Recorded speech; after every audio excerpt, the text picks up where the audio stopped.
Hello students, एडोबिला point channel में आपका स्वागत है। और आज की हमारी वर्कशीट है वर्कशीट नंबर 12। ये वर्कशीट क्लास 8 हिंदी की वर्कशीट है, जिसमें हम लोग चिट्ठियों की अनूठी दुनिया पाठ को पढ़ रहे हैं। तो चलिए शुरू करते हैं। यहाँ कहा जा रहा है कि आज देश में ऐसे लोगों की कमी नहीं है जो अपने पुरखों की चिट्ठियों को सहेज और संजो कर विरासत के रूप में रखे हुए हैं, या फिर बड़े बड़े लेखक, पत्रकारों, उद्यमी, कवि, प्रशासक, सन्यासी या किसान, इनकी पत्र रचनाएं अपने आप में अनुसंधान का विषय है। मतलब कि ये जो चिट्ठियां हैं, ये चिट्ठियां काफ़ी महत्वपूर्ण होती हैं और अपने पूर्वजों की निशानियां भी होती हैं। चाहे हमारे यहाँ जो बड़े बड़े लेखक होते हैं, पत्रकार होते हैं, कवि, प्रशासक होते हैं, उनकी चिट्ठियाँ रिसर्च का विषय बनती हैं, उन पर अनुसंधान होता है, रिसर्च होता है, उस पर पीएचडी होती है। अगर आज जैसे संचार साधन होते तो पंडित नेहरू अपनी पुत्री इंदिरा गांधी को फ़ोन करते, तब पिता के पत्र पुत्री के नाम नहीं लिखे जाते, जो देश के करोड़ों लोगों को प्रेरणा देते हैं। आपने पहले कभी पढ़ा होगा पिता का पत्र पुत्री के नाम, जो कि जवाहरलाल नेहरू ने इंदिरा गांधी के लिए लिखा था। और वो पत्र आज भी बहुत से लोगों के लिए नज़ीर बनते हैं और लोग उससे कुछ सीखते हैं। पत्रों को तो आप सहेज कर रख लेते हैं, पर एसएमएस संदेशों को आप जल्दी ही भूल जाते हैं। अभी जो एसएमएस संदेश आते हैं हम लोगों को पढ़ने के बाद भूल जाते हैं, उनको हम लोग इकट्ठा नहीं रखते हैं, लेकिन पत्रों को इकट्ठा रखा जाता है। कितने संदेशों को आप सहेज कर रख सकते हैं। तमाम महान हस्तियों की तो सबसे बड़ी यादगार या धरोहर उनके द्वारा लिखे गए पत्र ही हैं। भारत में इस श्रेणी में राष्ट्रपिता महात्मा गांधी को सबसे अलग रखा जा सकता है। दुनिया के तमाम संग्रहालय, जहाँ भी संग्रहालय है, वहाँ जानी मानी हस्तियों के पत्रों का अनूठा संकलन भी है। वहाँ बड़े बड़े लोगों के पत्र रखे गए हैं। तमाम पत्र देश, काल, काल मतलब समय, समाज को जानने समझने का असली पैमाना है। मतलब कि अगर हम पीछे के समय के पत्रों को देखें तो उससे हमें यह पता चलता है कि उस समय लोग कैसे रहते थे और एक दूसरे के साथ क्या व्यवहार करते थे।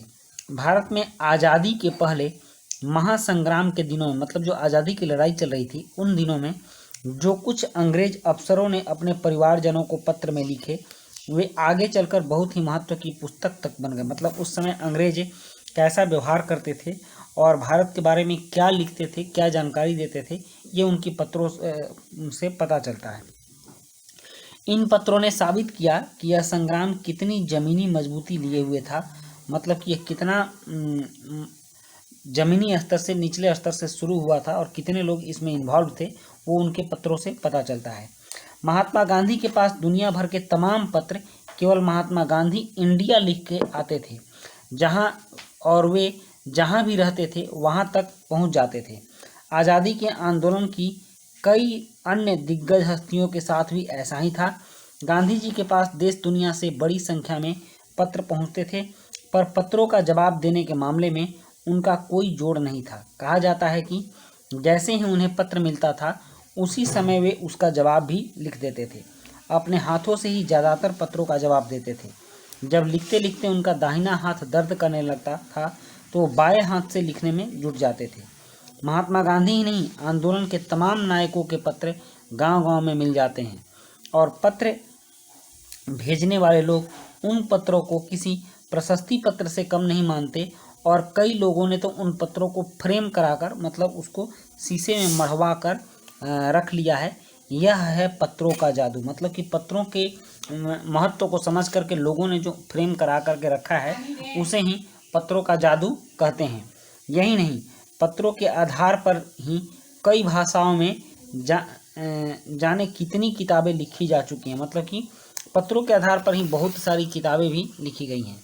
तो बच्चों, ये था पत्र से संबंधित कुछ बात। अब यहाँ कुछ नए शब्द हैं जिनके अर्थों को हमें जानना है। पुरखों मतलब होता है पूर्वजों। संजोकर मतलब संभाल कर। विरासत का मतलब होता है धरोहर, और उद्यमी का मतलब होता है व्यापारी। प्रशासक मतलब अधिकारी होता है, और अनुसंधान मतलब खोज, सहेज कर मतलब संभाल कर, तमाम मतलब सभी, दिग्गज का अर्थ होगा महान, हस्तियां मतलब नामी लोग, संकलन इकट्ठा करना, महासंग्राम मैसेजेज मतलब संदेश, पैमाना मापदंड, और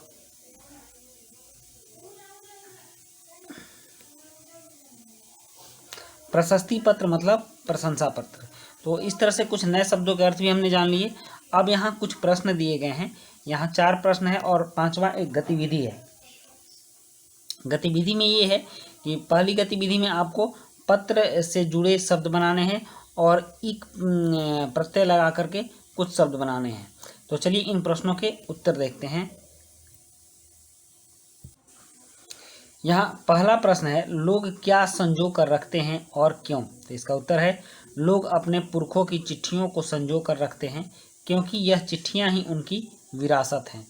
और दूसरा प्रश्न है, तमाम हस्तियों की सबसे बड़ी यादगार या धरोहर क्या है और क्यों? तो इसका उत्तर है, तमाम महान हस्तियों की सबसे बड़ी यादगार या धरोहर उनके द्वारा लिखे गए पत्र हैं, क्योंकि यह पत्र ही उनके द्वारा किए गए महान कार्यों के प्रतिबिंब है। और तीसरा प्रश्न है, दुनिया भर से सभी पत्र महात्मा गांधी के लिए किस पते पर आते थे और क्यों? तो इसका उत्तर है, दुनिया भर से सभी पत्र महात्मा गांधी के लिए महात्मा गांधी इंडिया लिखे पते पर आते थे, क्योंकि वह मतलब महात्मा गांधी किसी एक जगह नहीं रहते थे और इस पते पर आए पत्र महात्मा गांधी तक पहुंचा दिए जाते थे। चौथा है, पत्रों का जादू क्या है? तो इसका उत्तर है, भारतीय स्वतंत्रता आंदोलन के तमाम नायकों के पत्र जो कुछ लोगों ने फ्रेम करा कर रख लिया है, पत्रों का जादू है, मतलब उसके महत्व को जो फ्रेम कराया है। और 5वीं गतिविधि में था ना कि पत्र जोड़कर कुछ शब्द बनाने थे, तो यहाँ कुछ शब्द बनाए गए हैं, प्रशस्ति पत्र, पत्रवाहक, पत्राचार, पत्र लेखन, प्रश्न पत्र और पत्रावली। और उसके बाद है जिसमें कि एक प्रत्यय लगाकर कुछ शब्द बनाने थे, तो यहाँ है मानसिक, धार्मिक, नैतिक, भौतिक, ऐतिहासिक और शारीरिक। तो बच्चों ये थी आपकी वर्कशीट, और इस वर्कशीट के माध्यम से आपने जाना कि पत्रों का क्या महत्व होता है, और इस वर्कशीट के सारे प्रश्न भी आपने कर लिए और आपने पूरी वर्कशीट देखी। इसके लिए आपको बहुत बहुत धन्यवाद। हमारे चैनल पर आपकी वर्कशीट कुछ एडवांस भी आ रहे हैं, 6 to 8 का वर्कशीट भी आ चुका है, आप उसे देख सकते हैं। तो मिलते हैं हम लोग नए वर्कशीट में, तब तक के लिए गुड बाय, थैंक यू।